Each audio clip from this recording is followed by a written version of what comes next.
Right now, Haiti has no elected leaders in power. The country's last president, Jovenel Moïse, was assassinated more than 2 years ago. There was no election to replace him. And this week, Haiti's appointed prime minister, Ariel Henry, said that he will be stepping down. Haïti besoin la paix. Haïti besoin stabilité. Haïti besoin un développement durable. Haïti besoin rebâtir institutions démocratiques. In his speech on Monday, Henry said, Haiti wants peace. Haiti needs stability. Haiti needs sustainable development. Haiti needs to rebuild democratic institutions. His departure comes at a particularly dire time in Haiti. The country has been facing horrific gang violence, a cholera outbreak, and record levels of hunger. We're going to talk in more detail about the circumstances there, and just a warning, some of that will be difficult to hear, including descriptions of sexual violence and human remains.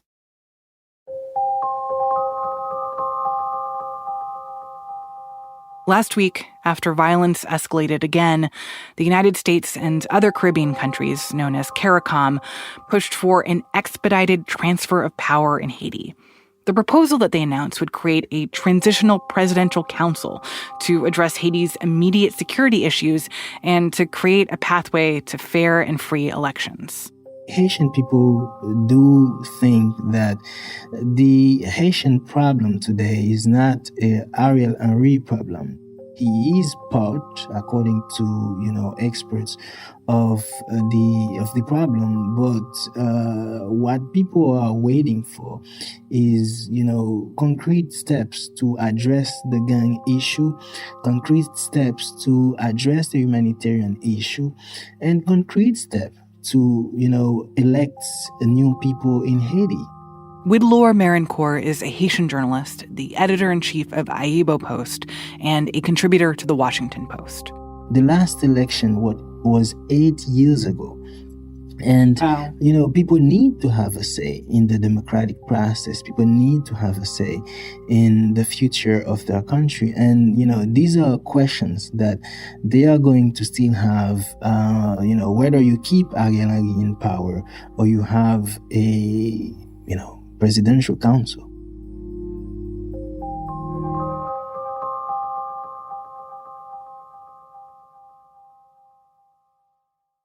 Widlor says that while Haitians have questions about what a new government would look like in the future, people are facing very real hunger and safety threats right now. Haiti was already almost totally under the control of the gangs, especially Port-au-Prince, where reportedly the gangs have 80%, of the territory under their control. The country virtually is close to the outside worlds. We are talking about the place where the vast majority of things consumed comes from foreign countries. They come in boats, they come, in planes, and the airport is closed. The main port where containers comes in the country, especially in Port-au-Prince, CPS, Caribbean Port Services, was attacked. So in the country right now, but especially in Port-au-Prince, we are seeing already signs of shortages of food, shortages of gas. People are running left and right, trying to find clean water. And you can see also a level of desperation and concern that I did not see before.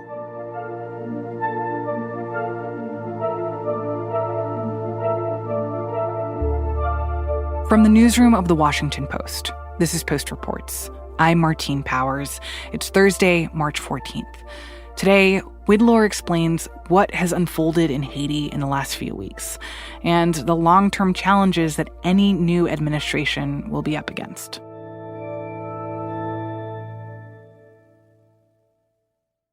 So, it's been more than 2 years since President Jovenel Moïse was assassinated.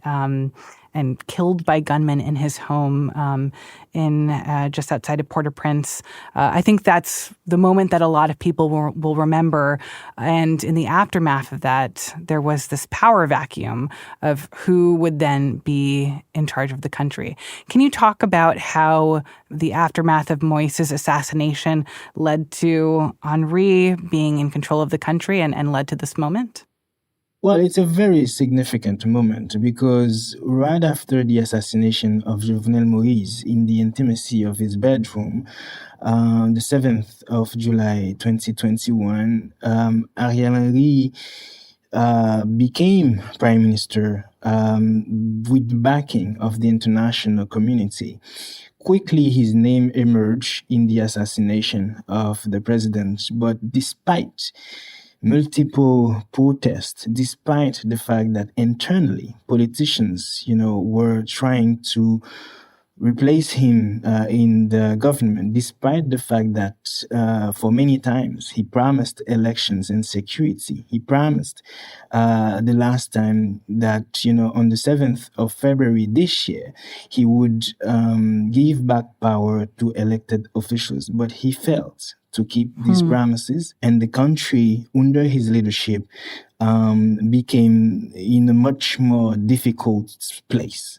And one of the most severe examples of the failure under his administration is when, the gang leaders last week attacked the main prison of Haiti, and they released thousands of criminals in the streets. 2 prisons actually were opened by the gangs, and we are talking about some of the worst criminals who killed and raped with impunity for years, that police officers tried to put in prison, sometimes with the cost of their life.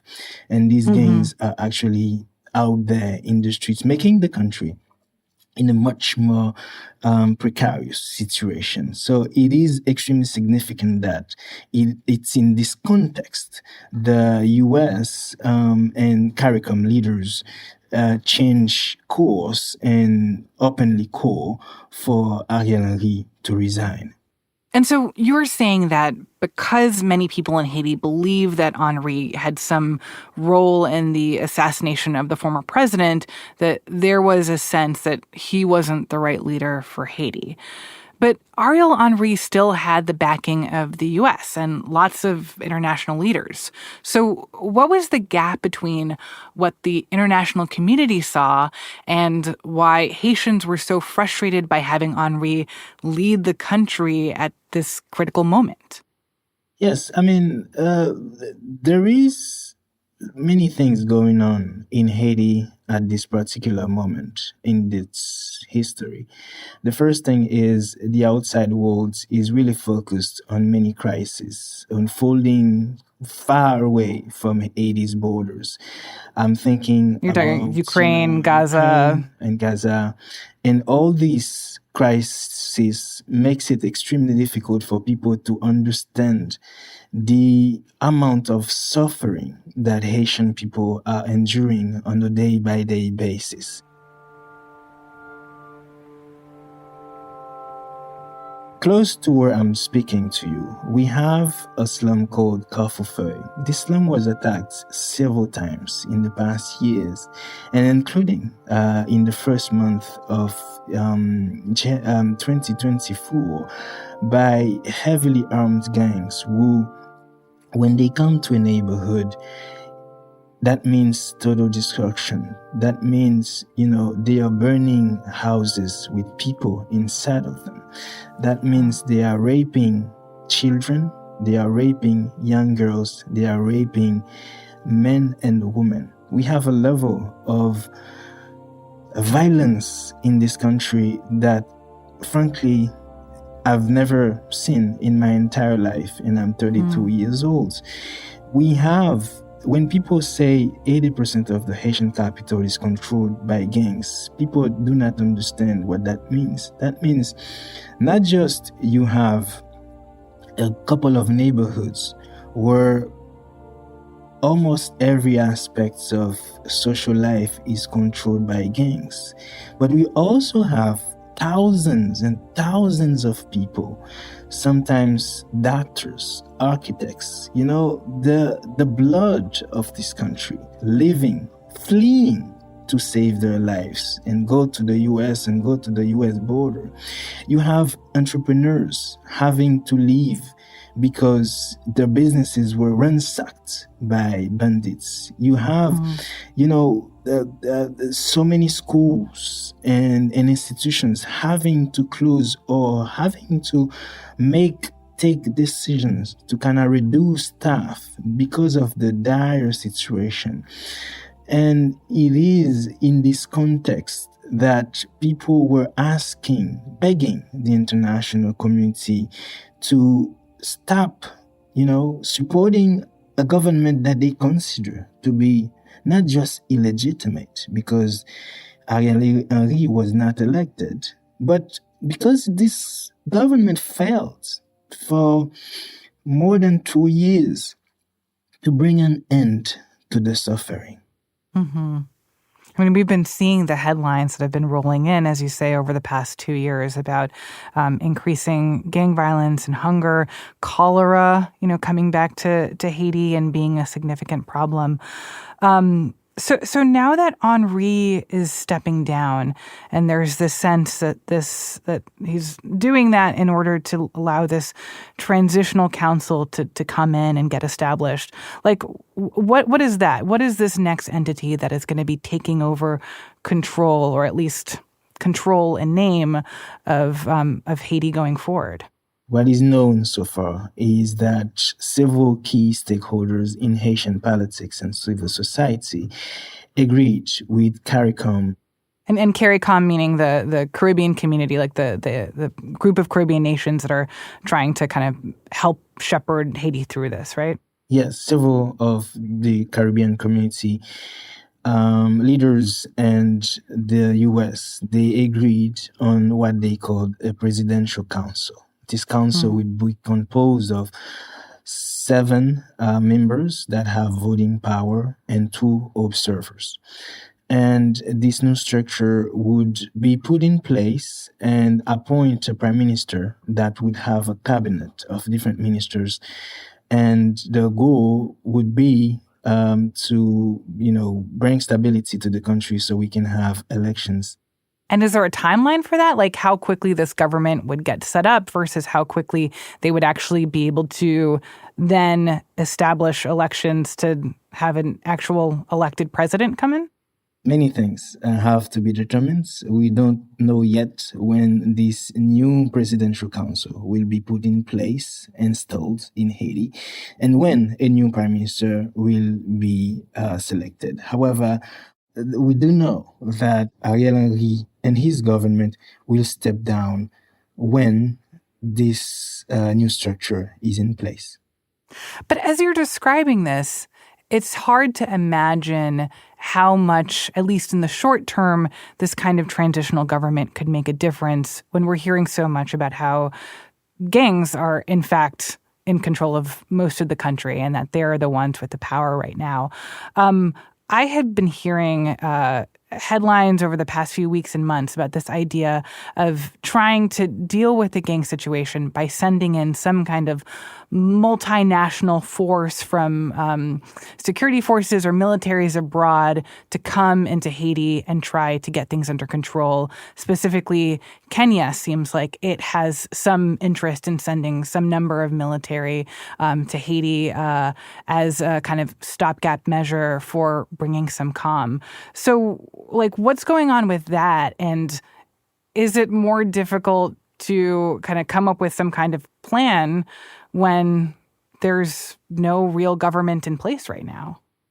Well, Kenya announced that they want a government to be able to collaborate with if they are to lead that force. So effectively, Kenya is putting on hold the idea to deploy its police officers in Haiti. So we have to wait and see how the political process plays out. And how do Haitians, at least or Haitians that you've spoken with, how do they feel about that prospect of having another country's security forces come in to kind of take control?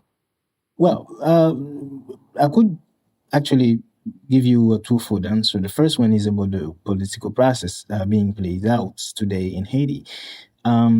People feel uneasy, I believe, that major decisions regarding the life of Haiti, regarding the political future of Haiti, seems to be being discussed outside of the country. People feel uneasy with the idea that foreign leaders, including the U.S., seems to have lots of sway and probably more power than the collective Haitians when it comes to who is going to be governing the country. So that I think is one thing to take into account. The second thing is people are asking, how is this presidential council going to work? On a normal day, you have hundreds of Haitian politicians with very different ideas with regards to what Haiti is and how this country should be run. How are you going to put all these people on a council and make sure that this council is not ineffective? We also have a brutal history of foreign interventions in Haiti that makes people very uncomfortable with the idea that foreigners would come to Haiti and take over and support maybe, but probably have the lead on operations on the soil. Activists and experts I talked to, but also regular Haitians, are telling me it would be better probably to invest all this money in the Haitian National Police, to recreate the National Police maybe, to make sure that what we are bringing is not just a band-aid to a very difficult situation one would imagine, but a sustainable solution to the Haitian security problem. After the break, the plan to prevent powerful gang leaders from running the country. We'll be right back.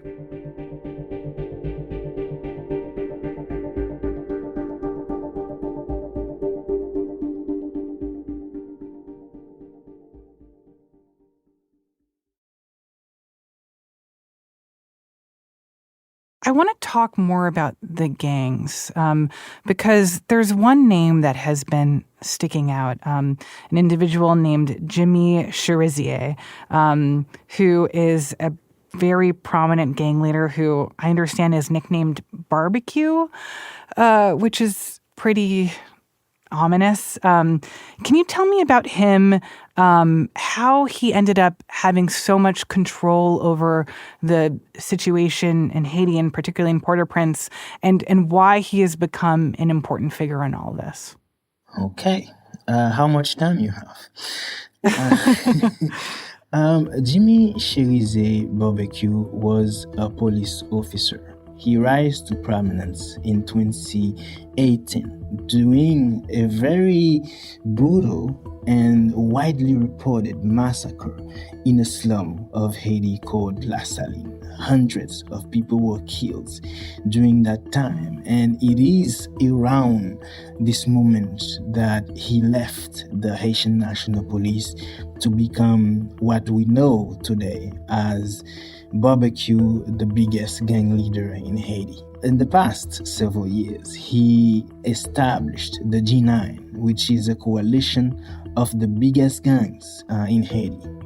Virtually every aspect of the collective life is under the purview of his gang. And last year, he announced a new coalition of gangs called Vivre Ensemble. Vivre Ensemble is a little bit Orwellian because in Creole that means living together or let's live together, and it's a band of very vicious gangs spread all over the territory of Haiti. They went silent for a couple of months, but he reannounced the Vivre Ensemble coalition recently, and it's around that time the attacks against the state institutions started. And so, when it comes to the plans for this transitional council, how is this council going to prevent gangs and gang leaders from holding control in the future? The gang leaders are trying to be part of the political process. We have Jimmy Shizer, who said in a press conference that it is himself and the Haitian people that should pick who should lead the country moving forward. And you also have an ally of Jimmy Shizer, a former police officer who was in prison in the US. His name is Guy Philippe, who talked about amnesty for the gang leaders. But all these ideas make, key people in this process extremely uneasy, because the gang problem of Haiti is not just a criminality issue, it's also a justice issue. And it is certain that any talked about amnesty would be rejected by a lot of people in the country.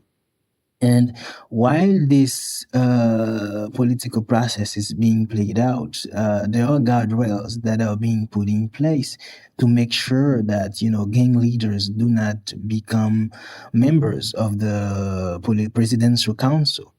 To be part of this process, for instance, you have to not be someone who was previously convicted or indicted for any crime. And these are the type of guardrails that the international community and the stakeholders in Haiti are putting in place to make sure that the gangs are not part of the political process of this transition. But Laura, I'm curious what it has been like for you to report on all of this. As you describe the security situation there, I can imagine that it must be very difficult to move around the Capitol, to be able to talk to people, to find people who are willing to talk to you openly, especially about what's going on both inside the government and inside these gangs. I just tell me a little bit about how your work has changed and become more complicated as this situation has escalated. Well, I live in a place close to the center of the city.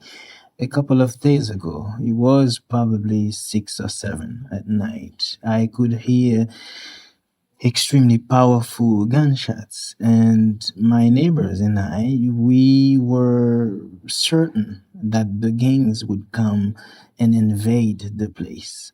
And I was ready to run for my life, because I thought, that could be it.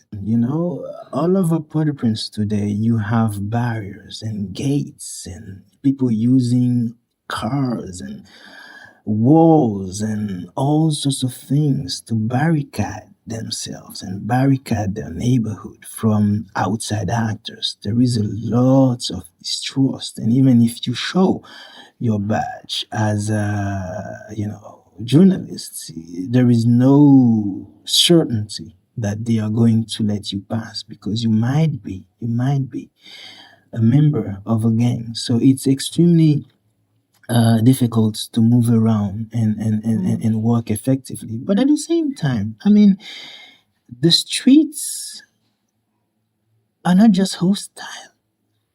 These are places that are extremely difficult to navigate on. I was going to work the day before yesterday. I saw at least 2 cadavers, in the streets. Sorry, you said cadavers? Like deceased bodies? Cadavers, yes. Mm. I spoke to people for my reporting, and more I'm hearing, because, virtually all major institutions are not working anymore. People have to take things into their own hands. And when there are dead bodies close to their houses, they have to burn them. It's extremely difficult.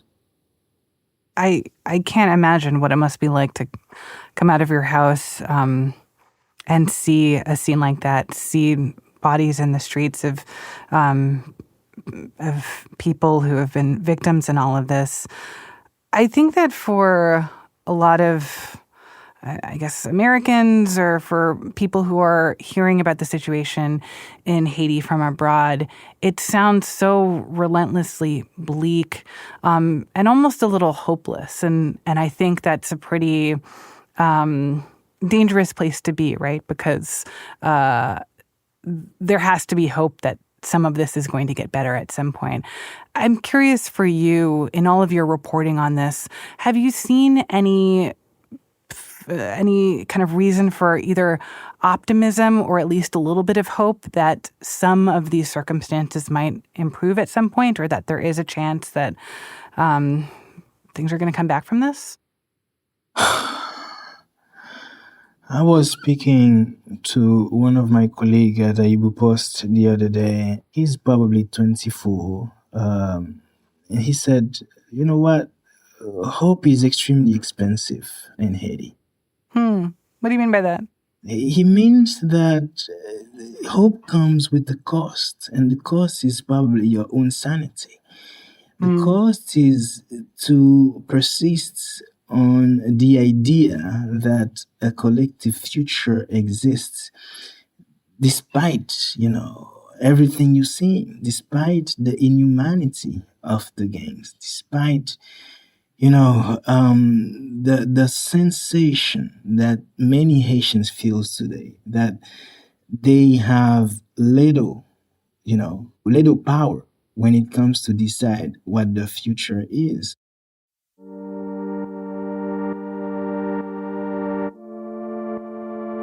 I do believe, though, hope is on the horizon. When I see,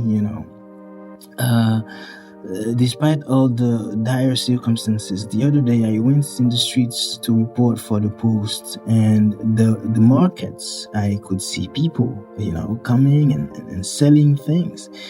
I see neighbors who try to help and share the little that they have. I see doctors every day, despite the risk of being shot, going to the hospitals and taking care of people. And as long as we have Haitians taking care of other Haitians, as long as we have professionals here who don't fall into hopelessness, I think this country will live on and will have a future.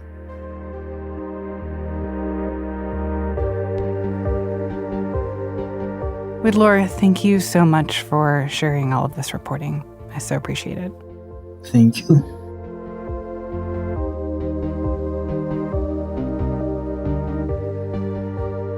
Widlor Marincourt is the editor-in-chief of Aibo Post, and he contributes reporting to the Post. In the days since the Transitional Council was first announced, several Haitian leaders have criticized the plan. The former rebel leader, Guy Philippe, said on Wednesday that Haitians should decide who governs their country, and that, quote, the decision of CARICOM is not our decision.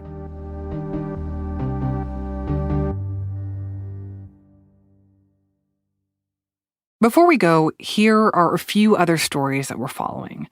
First, on Thursday morning, Senate Majority Leader Chuck Schumer called on Israel to make, quote, significant course corrections, end quote, in Gaza, and to hold new elections. His speech is the latest sign of frustration with the strategy of President Benjamin Netanyahu and his right-wing cabinet. Schumer is the highest-ranking Jewish elected U.S. official. He said that he understands the fears some Israelis have that a Palestinian state could make them more vulnerable to future attacks. But he doesn't agree. He condemned Netanyahu's rejection of a two-state solution.